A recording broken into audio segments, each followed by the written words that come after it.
Dès le retour du Nil dans son lit, un gros problème avait surgi. Les limitations des champs avaient disparu. Il fallait alors retracer les limites des champs de chaque paysan et commencer à semer au plus vite. Et il fallait les retracer correctement pour éviter les disputes. Ainsi, les Égyptiens commencèrent à tracer des lignes droites, des rectangles, des carrés, des diagonales, des cercles et des triangles avec des fils et des bâtons. Tout était noté sur des papyrus. Ce fut le début de la géométrie. Ils comprirent un fonctionnement fondamental de la nature. Tout est fractionné ou assemblé en petites unités égales.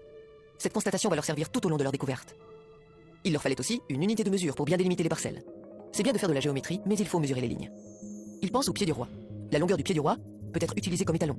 Cet étalon sera multiplié et distribué dans tout le royaume. Ils essayèrent les pieds, les bras, les jambes, les coudes du roi, mais il y avait un problème. Cette unité n'était pas fixe. Le problème était réglé pendant son règne, mais tous les rois n'avaient pas la même taille. Le roi suivant voudrait sûrement qu'on utilise son pied ou son coude par jalousie. Dans les collines, en attendant le recul du Nil, les Égyptiens réfléchissaient et cherchaient une solution au problème. Il fallait que cette unité de mesure ait une longueur fixe dans le temps, si possible, qu'elle ne change jamais. Ils observèrent la taille de différents végétaux, celle des fruits, des graines, tout objet y passa. Mais tous ces objets n'avaient pas de taille fixe. Par exemple, si on arrosait bien une graine, l'année suivante, sa taille changeait. Et sur des longues distances, la différence devenait vite importante. Tout d'un coup, ils ont eu l'idée de mesurer l'eau. Oui, l'eau douce du Nil. Ils mesurèrent une goutte et ensuite une autre. Elles avaient toutes la même taille. Du bas Nil jusqu'au haut Nil, les gouttes avaient la même taille. Ils remarquèrent que la taille de la goutte d'eau ne changeait pas année après année. C'est génial. Les Égyptiens ont trouvé l'unité unique. Le diamètre de la goutte d'eau sur une surface imperméable, comme du granit ou de l'alabastre, est constant. Il mesure 1 cm. Aujourd'hui, une vidéo incroyable dans laquelle vous allez plonger au cœur de la première étape du projet Serapeum. Oula. Donc ça c'est l'arête N sur le schéma. Est-ce que l'Égyptien connaissait le mètre ou pas? J'en sais rien. En plus t'as vérifié la mesure, hein, tu l'as mesuré 2 fois. J'ai double toutes les mesures à chaque fois. Ouais, ok. Donc 1 mètre. 1,000 mètres. 1 mètre pile mesuré au laser 2 fois de suite. Ils vont nommer cette petite unité doigt royal. 10 gouttes d'eau, soit 10 doigts royaux, égale une main royale. 100 gouttes d'eau, donc 100 doigts royaux, ou 10 mains royales, égale une jambe royale. Des siècles plus tard, on sortira ces découvertes des coffres secrets et on les renommera différemment. Le doigt royal sera appelé le centimètre, la main royale le décimètre, et la jambe royale le mètre. On les présentera comme des découvertes récentes et on se les appropriera made in France.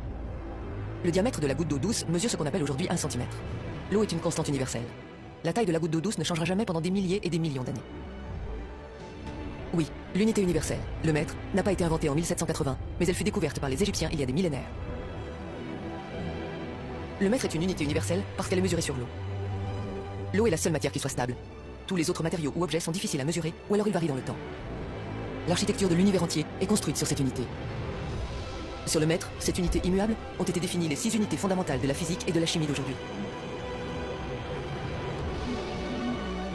L'ampère, le Celsius, la mole, la candela, la seconde et le kilogramme. Donc, tout. Maintenant que les Égyptiens ont découvert le mètre, ils peuvent tracer les parcelles sans problème. Avec le mètre, ils vont tout mesurer et tout noter.